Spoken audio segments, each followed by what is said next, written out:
હે મારું વૃંદાવન છે રૂડું. વૃંદાવન એટલે તુલસી નું વન. અરે ગોકુળ નહીં રે આવું મારું વૃંદાવન છે રૂડું રે, ગોકુળ નહીં રે જાઉં.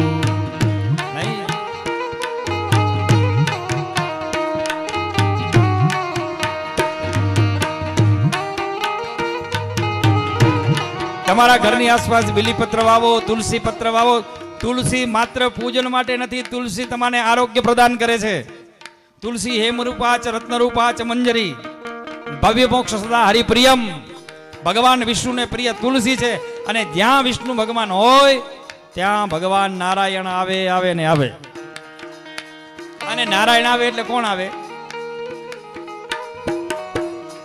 નારાયણ આવે એટલે કોણ આવે? લારુલાલ. બસ તમે બધા સમજદાર છો, મારે કાંઈ કહેવાની જરૂર નથી, મારે કોઈ સત્સંગ કરવાની જરૂર નથી. મને એમ થાય કે હું ચીઠિયું લઈ લઉં.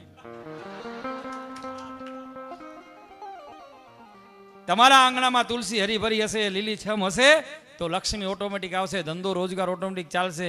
અને આપણે તો કાંટાળા છોડ આપણા વાસ્તુશાસ્ત્રે ના પાડી છે અમુક ઝાડ વાવવાની.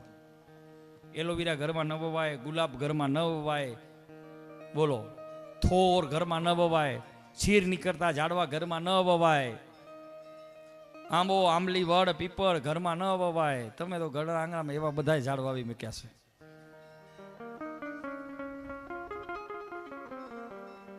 ઘરમાં તો સુંદર મજાના બીલીપત્ર વાવો, તુલસી દલ વાવો. તમારી પ્રગતિ કોઈની તાકાત નથી તમારી પ્રગતિ રોકી શકે.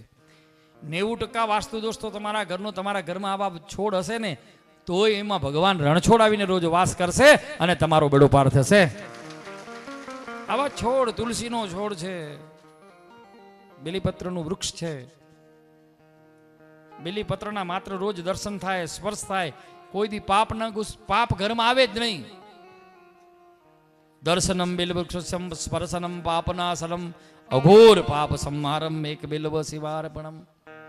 બિલ્વાષ્ટક में लिखा है सब. દર્શન કરવાથી માત્ર બીલીપત્રના ઘરના આંગણામાં એટલે રોજ ઓટોમેટિક મારે અહીંયા બેઠા બેઠા જો અમે બીલીપત્રના દર્શન થાય. એવું બીલી વાવો, તુલસીનું વન બનાવો ઘરમાં. સગવડ હોય મોટી તો ગાય ઘરમાં રાખો, ગાયનું ગોબર રાખો, ગોબરના છાણાનો ધૂપ કરો, ગાયના ઘીનો દીવો કરો. આ બધી લક્ષ્મી વર્ધક વસ્તુ છે, એટલે કાંઈ જવાની જરૂર નથી. અને એમાંય રોજ થાય કે ન થાય કાંઈ નહીં, પણ તમે આ ધનતેરસ, કાળી ચૌદસ, દિવાળી, પડવો અને લાભ પાંચમ સુધી કરો ને તોય તમારો બેડો પાર થાય.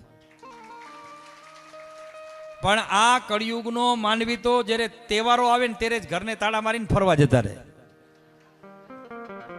દિવાળી કા વેકેશન है, घर को मारा ताला, चल बसे.